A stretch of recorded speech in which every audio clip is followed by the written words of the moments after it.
네, 안녕하십니까. 컨트롤 유니언에서 마케팅을 담당하고 있는 장재욱 매니저입니다.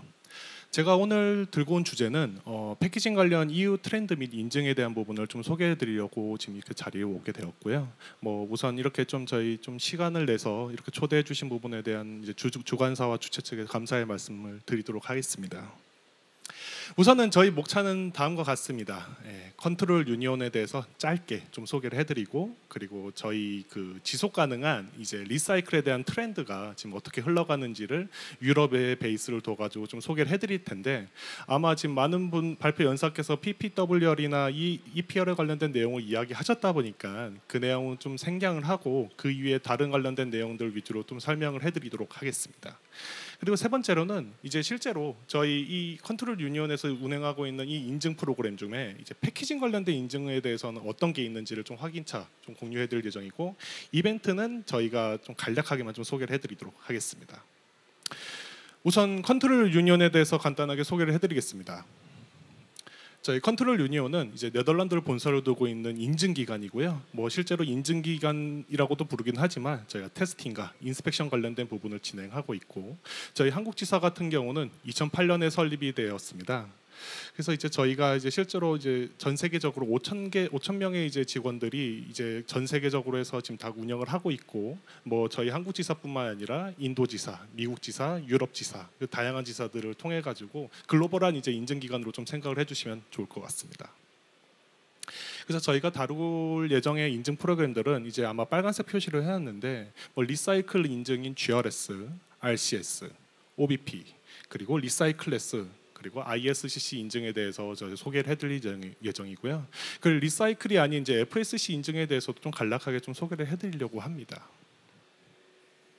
그리고 이제 저희가 그 이외에도 이제 인스펙션 관련된 부분과 버리피케이션, 검증 관련된 부분을 하고 있는데, 이 내용에 대해서는 이제 어떻게 보면 패키징 산업에는 간접적으로 좀 적용이 될 수 있다 보니까 참고만 해주시면 좋을 것 같습니다. 네, 그럼 이제 두 번째로 이제 저희 이제 지속 가능한 트렌드에 관련된 부분을 좀 먼저 말씀을 드리려고 하는데요. 이 주제를 좀 다루기 전에 한번 먼저 지금 여기 계신 분들께는 좀 한번 질문을 해보고 싶었습니다. 지금 이제 계속 이제 나오는 키워드 자체가 친환경, 지속 가능성에 대한 부분에 대한 키워드를 지금 많은 발표 연사분께서도 이야기해 주시고, 지금 이 전시회의 이제 컨셉과 키워드로 지금 방향이 잡혀 있는데, 둘의 공통점이 뭐라고 생각을 하시나요? 친환경이면은 환경에 친화적인, 그리고 지속 가능성이라는 거의 단어는 이제 말 그대로 지속 가능성에 대한 방향을 위한 으로 생각을 할 수 있는데, 이 두 가지 키워드에 대한 공통점은 약속입니다. 저희가 만약에 이 리사이클에 대한 패키징을 어떤 브랜드가 요청한다고 하면은, 그리고 이 리사이클에 대한 혼용률을 20%나 25%를 맞춰서 이제 진행한다 하면은, 그거는 이제 기업과 기업 간의 약속일 수가 있고요. 그리고 더 나아가서는 이제 소비자들도 이런 이제 친환경과 이런 지속 가능성에 대한 이제 생각이 좀 자리 잡다 보니까 이제 기업들이 판매하는 제품들이 친환경적인지 그리고 지속 가능적인지를 따지고 있는 상황이라고 좀 봐주시면 좋을 것 같습니다. 그러면은 친환경과 지속 가능성에 대한 특징은 뭘까요? 첫 번째로 불편합니다. 예. 정말 불편하긴 하죠. 왜냐하면 이제 단순한 소비자 입장에서 봤을 때는 이 재사용과 재활용을 하기 위해서는 분리수거를 당연히 해야 되고, 그리고 쓰레기에 대한 투기나 이런 부분에 대해서도 신경을 써야 되긴 합니다. 기업적인 부분에서 보시면은 기업에서는 어쨌든 PCR과 PIR이라는 이제 제품의 원료들을 사용해 가지고 이제 관련돼서 제품을 만들고 생산을 해야 되는데, 당연히 신재보다는 이제 수율과 이런 이제 효율성 부분에 대해서 챌린지를 많이 받을 겁니다. 그 말은 이 친환경과 지속 가능성은 불편함이 같이 동반되는 거라고 봐주시면 좋을 것 같아요. 그리고 두 번째로 비쌉니다. 네, 실제로 이제 이 리사이클 원료와 일단 신재 원료에 대한 부분을 보면은 단가 자체가 좀 많이 비싸요. 왜냐하면 원료 수급 자체도 많이 어렵다 보니 이런 부분에 대한 이제 가격에 대한 챌린지도 계속 받고 있는 거죠. 하지만 좀 저희가 더 나아가서 보면은 친환경이 필요한 이유를 좀 먼저 말씀드리면은, 아까 제가 말씀드린 불편함을 좀 더 나아가서 앞으로 더 이제 저희 기후 변화나 이런 부분에 대해서 더 불편함을 겪을 수가 있습니다. 최근 저희가 4월달에 저희 대한민국에서 눈이 내리는 거를 본 거는 제가 지금 90년생이긴 한데 처음 보긴 했습니다. 그래서 실제로 지금 이 기후 변화 자체가 저희 좀 많이 심각하다고 생각을 하고 있고, 이 기후 변화가 이제 나중에 더 심각해지면은 저희가 전체적으로 좀 불편함을 겪을 수가 있는 거죠. 그리고 두 번째로는 아까 제가 말씀드렸던 비싸다는 거에 대한 부분을 좀 참고해 보시면은 돈이 됩니다. 예.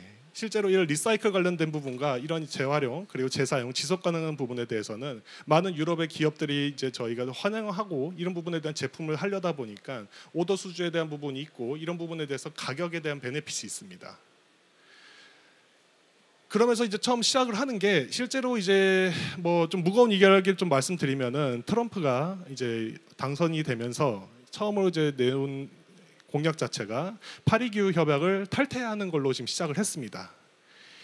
이제 미국은 이런 거라고 좀 생각이 되긴 합니다. 자기가 이제 먹고 사는 부분에 대해서 많은 챌린지를 겪고 있다 보니까 이 불편함과 이 비싼 관련된 방향에 대해서는 신경 쓰고 싶지 않다. 지금 나는 이런 부분에 대해서 미국은 미국에 대한 부분만 잘 살기를 바라는 걸로 방향을 잡고 있는 걸로 생각이 돼요.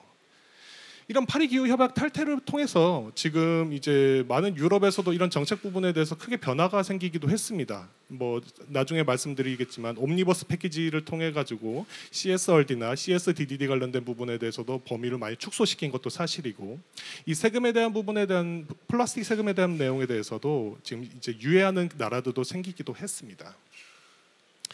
그래서 이제 뭐 이전에 뭐 많은 분들이 PPWR과 그리고 이제 이런 관련된 이제 리사이클에 대한 이제 규정 부분을 좀 말씀해 주셨는데, 그 이 규정에 대한 근본적인 부분은 EU 그린딜이라는 내용으로 시작이 됩니다. EU 그린딜은 저기 보시면은 2050년까지 탄소 중립을 달성하겠다고 하는 EU의 이제 최상위 로드맵입니다. 그래서 PPWR과 그 이외 다른 이런 규정들과 이런 이제 방향성에 대한 내용은 EU 그린딜을 바탕으로 해서 만들어진 거라고 생각을 해주시면 좋을 것 같습니다. 그러나 2050년까지 이제 이런 관련된 규정 부분에 대해서 맞추기에는 너무 시간이 좀 많이 걸리다 보니까 이제 EU에서는 이 중간 단계로 Fit for 55라고 하는 중간 정책을 좀 내세웠습니다. 이 Fit for 55는 이제 보시다시피 2023년까지 순 온실가스 총 배출량을 1990년 대비 55% 감축하는 것을 목표로 삼고 있습니다. 이 정책을 통해 가지고 탄소 배출의 감축에 대한 부분은 압력을 좀 강화하고 있고, CBAM 탄소 국경 조정 제도를 통해 가지고 조절을 하고 있고요. 그리고 재활용 플라스틱 관련된 부분을 사용 확대하도록 많은 규정이 만들어지고 있고, 에너지를 효율적으로 설계하기 위해서 생산 제조 베이스나 이런 라인들에 대해서도 효율성인 부분에 대한 것을 강조를 하고 있습니다. 그리고 이제 뭐 리사이클링 된 부분이어가지고 조금 이제 저희가 차량 관련된 부분을 좀 간단하게 말씀드렸는데, 이제 ELVR이라고 하는 것은 차량 순환성 및 폐차 관리 규정입니다. 여기 내용을 좀 보시면은 실제로 이제 유럽에 들어가는 자동차에 있어서는 이제 처음 발표했을 때 당시에는 25%의 리사이클에 대한 부분이 포함이 돼 있어야 됩니다. 그 중에는 25%의 또 25%는 폐차에서 수거한 재활용 플라스틱이 포함돼 있어야 됩니다. 다만 이 내용 자체가 지금 2023년에 발표가 처음 초안이 제시되었지만, 저희가 최근에 이제 확인한 바로는 이제 올해 4월달에 이제 관련된 부분이 발표가 됐거든요. 근데 25%가 아닌 15%로 좀 조정하겠다는 내용으로 지금 현재 발표가 나올 준비가 되어 있습니다. 그래서 이제 관련된 내용에 대해서 리사이클에 대한 부분은 이제 꼭 하겠지만, 다만 이제 이런 미국에 대한 이제 방향성에 자기들 유럽들도 맞춰서 이제 좀 이제 퍼센테이지를 낮추던가 좀 더 완화하는 걸로 지금 현재 방향을 잡고 있지만, 지속 가능성, 친환경적인 부분을 생각해서는 재활용이 필수적이다라는 것은 유럽에서는 변함이 없는 사실이긴 합니다. 그래서 뭐 이제 아마 계속 이제 다른 발표 연사께서도 말씀해 주셨지만, PPWR과 이제 EPR 관련된 내용은 뭐 이전에도 많이 들어보셨다 보니까 저희가 좀 생략을 하도록 하겠고요. 네, CSRD라는 내용을 좀 간단히 좀 소개해드리면은, 지속 가능성에 대한 보고서를 발간해야 된다는 게 이제 유럽에 이제 판매하거나 유럽에 이제 제품에 대한 이제 수출을 하는 업체에서는 필수적인 사항이었습니다. 그래서 실제 이제 보시면은 현행 이제 CSRD 관련된 내용에서는 이제 웨이브 1, 2, 3, 4를 둬 가지고 이제 각 규모가 어느 정도에 따르면은 이 CSRD (Sustainable Reporting을) 이제 지속 가능성의 보고서를 작성해야 되는 게 언제까지 데드라인으로 정해 있었는데, 이 옴니버스라는 패키지를 통해 가지고 이제 유럽, 이제 미국 자체도 이제 이런 지속 가능성과 친환경성에 대한 부분에 대해서 조금 이제 딜레이를 하고 있다 보니까 유럽도 자기들도 이제 미국에 맞춰서 이제 좀 옴니버스의 제안을 좀 주었는데요. 이런 내용을 좀 보시면 실제로 시기 자체도 좀 많이 밀리고, 그리고 어떤 웨이브에 대해서는 이제 공시가 제외되는 경우도 발생이 됩니다. 더 나아가서 CSDD는 공급망 실사입니다. 실제로 이 제품에 대한 부분을 이제 친환경적 지속 가능성에 대한 부분을 확인하기 위해서는 어떤 원료 단계부터 해가지고 이제 제품이 생산되고 최종 제품이 이제 어떻게까지 도착하는지에 대한 이제 공급망 실사인데요.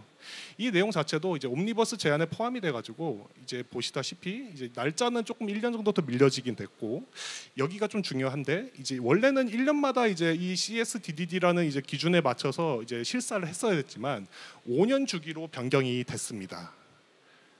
여기서 지금 제가 좀 드리고 싶은 이야기는 실제로 이제 이런 공급망 실사와 이런 이제 지속 가능성 보고서에 대한 부분을 계속 좀 딜레이가 되고 있긴 하지만, 아까도 말씀드렸다시피 유럽에서는 이 방향에 대한 부분에 대한 방향성은 변함이 없습니다.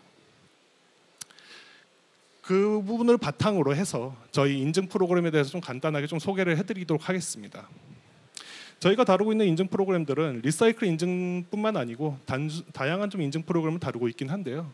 실제로 이 인증 프로그램을 왜 받느냐를 좀 이야기 드리자면은, 저희가 만약에 이 제품에 대한 부분을 생산했을 때 리사이클에 대한 걸 입증하고 싶다고 하시면은 뭐 자기의 제품에 대해서 리사이클이라고 입증을 해도 이제 실제 신뢰성과 이게 지금 투명성이 보장이 되어 있는지가 조금 애매할 수도 있습니다. 그렇다 보니 저희 컨트롤 유니온 같은 저희 제3자 인증 기관이 이 GRS나 RCS나 ISCC 기준에 맞춰 가지고 심사를 하면은 그거에 대한 부분에 인증서 발행되고 최종 제품에 대한 로고가 이제 입혀지면은 소비자들도 이 내용, 이 제품에 대한 거는 이제 리사이클로 적용됐구나, 이런 부분도 확인을 할 수 있다는 부분이다 보니까 이제 기업의 친환경성과 지속 가능성에 대한 부분을 입증할 수 있는 하나의 또 방법이라고 좀 생각을 해주시면 좋지 않을까 싶습니다. 그래서 지금 저희가 다루고 있는 인증 프로그램들은 실제로 이제 뭐 제3자 인증 구조라 해서 제1자 협회, 제2자 인정기관, 제3자 인증기관으로 나눠져 있는데요. 이제 실제로 이제 저희가 만약에 GRS랑 ISCC 예를 든다고 하면은 실제로 저희 인증에 대한 기준에 대한 소유권과 이런 부분은 저희가 갖고 있지는 않습니다. 저희 GRS라고 하면은 텍스타일 익스체인지라고 하는 협회에서 갖고 있을 거고, ISCC 인증에 대해서는 ISCC 협회에서 이 인증 기준에 대한 소유권을 갖고 있습니다. 저희 컨트롤 유니온 같은 경우는 제3자 인증 구조로서 이제 협회에게 이 인증에 대한 심사와 이제 인증서를 발행할 수 있는 자격을 부여받은 거라고 생각을 해주시면 좋을 것 같습니다.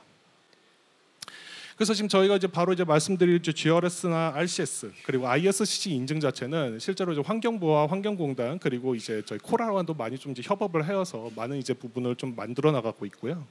2023년에는 이제 이 관련돼서 이제 저희가 이제 이 플라스틱 재생 원료 사용 부분에 대한 표시 제도에서 어느 정도 동등성을 좀 인정받은 거라고 좀 생각을 해주시면 좋을 것 같습니다.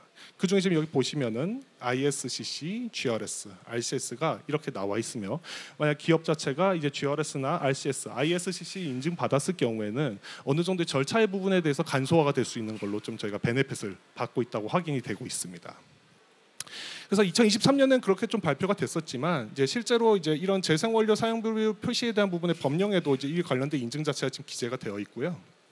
저희 컨트롤 유니온 같은 경우는 추후 이제 한국형 재생 인증에 대해서 제1호 인증 기관으로 이제 지정하는 것을 지금 목표로 잡고 있습니다. 이 부분에 대해서는 지금 저희도 어느 정도 이 관련돼서 이제 워킹 그룹을 계속 만들고 지금 저희 협업을 하고 있는데, 차후 이 관련된 내용이 좀 업데이트가 되면 아마 보도 자료나 그런 부분을 통해 가지고 좀 이제 안내를 해드릴 예정이기도 합니다. 그래서 지금 저희가 계속 말씀드렸던 인증 프로그램들은 공급망입니다. 이 공급망은 아까도 말씀드렸다시피 원료 입고, 제품 생산, 제품 출고 부분이 로스까지 감안해가지고 정확하게 기재가 되고 이게 시스템화되어 있느냐인지를 확인하는 인증 프로그램이라 봐주시면 좋을 것 같고요. 뭐 이제 각 이제 인증 프로그램마다 추적성을 확인하는 방식이 살짝 다르긴 하지만 결국에는 회사에 대한 이제 인증서가 있으면은 그리고 그걸 바탕으로 해서 제품 증명서 전달해서 이제 최초 원료 단계가 4차 벤더에 넘어가고 4차 벤더가 3차, 이제 3차 벤더가 2차, 1차 그리고 브랜드까지 이제 이 관련된 부분을 다 확인이 되어야 이 제품이 리사이클인지 아닌지를 확인할 수 있는 인증 프로그램 구조라고 좀 생각해 주시면 좋을 것 같습니다.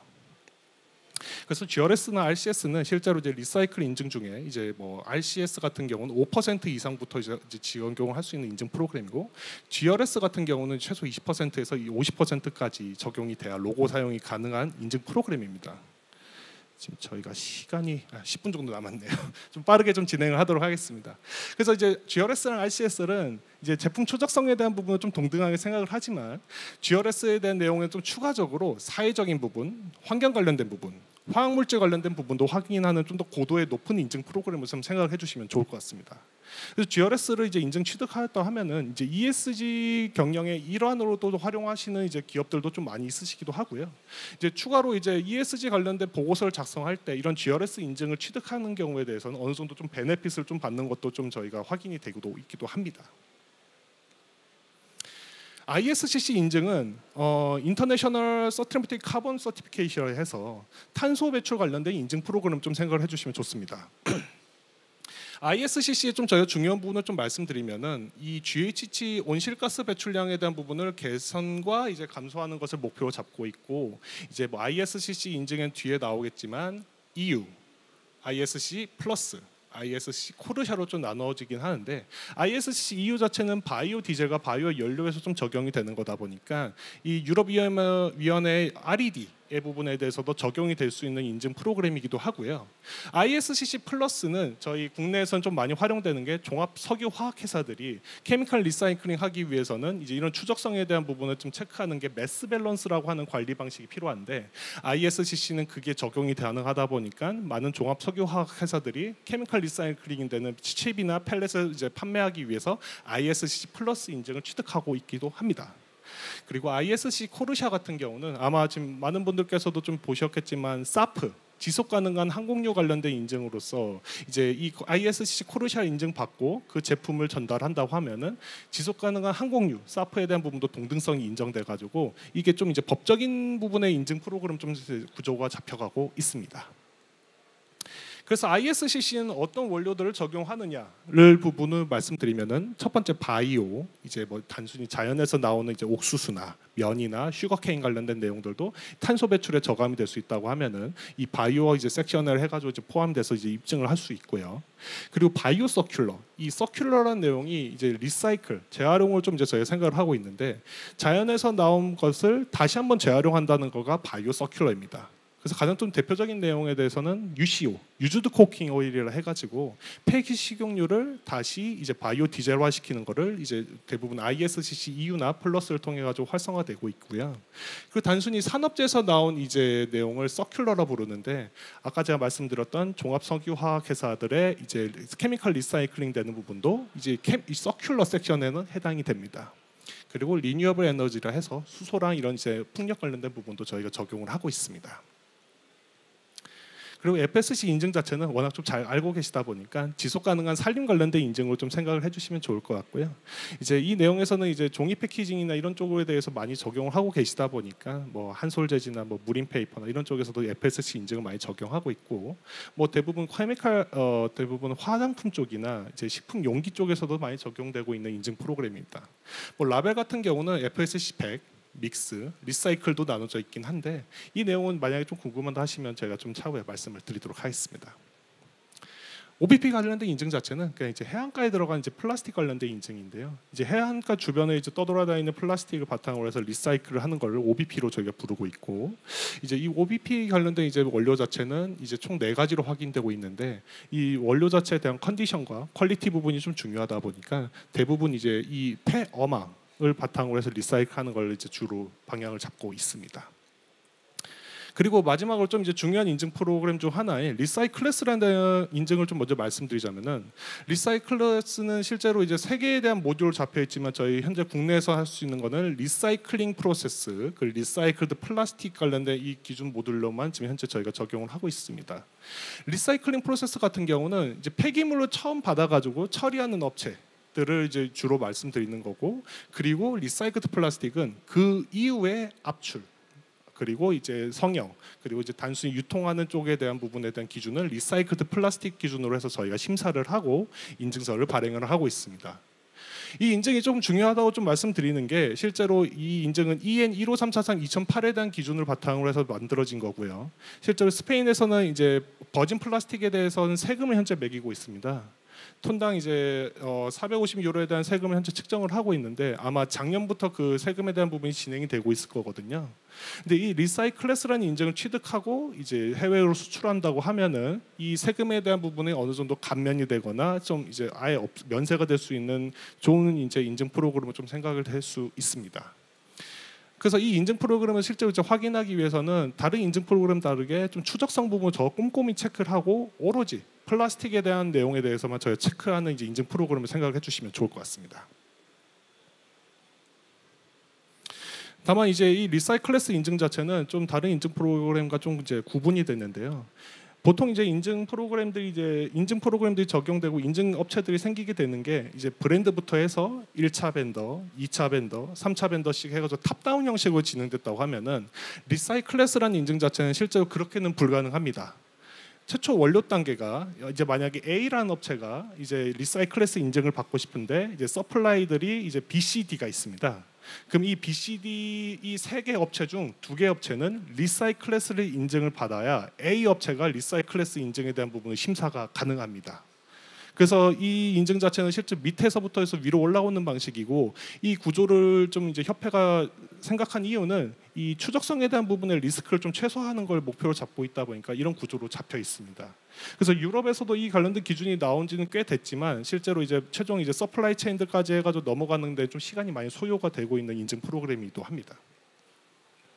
그리고 이제 뭐 아까도 이제 뭐 음식물 관련된 이야기에서도 발표 연사님께서 말씀해 주셨는데, 만약에 음식물에 사용된 플라스틱 패키징이라고 하면은 이런 이제 오염 물질이 제거하는 게 필수적으로 잡혀야 되고요. 그리고 이제 이 내용이 좀 중요한데, 이 모듈 C를 보시면은 리사이클드 플라스틱 리사이클링 프로세스라고 하는 최초 이제 폐기물 처리하는 단계에서는 사회적인 기준을 봅니다. 이 사회적인 기준에 대해서는 소셜 관련된 인증을 받은 업체여야지만 처리가 가능하고, 그게 아니면 리사이클레스라는 인증 자체를 취득할 수가 없습니다. 이벤트는 제가 조금 이제 말씀드리기 좀 조심스럽게 했는데, 그러니까 좀 이제 간단하게 좀 말씀드리겠습니다. 뭐 저희가 이제 뭐 이런 패키징 쪽으로 좀 저희가 좀 원래 이전에도 좀 많이 했었고, 이제 한국포장학회랑 좀 다양한 쪽에서 진행했었지만, 이 지금 현재 인증자 이 지속가능한 텍스타일 컨퍼런스는 단순히 이제 텍스타일뿐만 아니고 이제 사회 이제 플라스틱 관련된 리사이클 관련된 부분도 이야기할 수 있다 보니까 짧게 소개를 드린 거고요. 뭐 지금까지 좀 발표를 들으셔서 감사합니다. 이상이었습니다.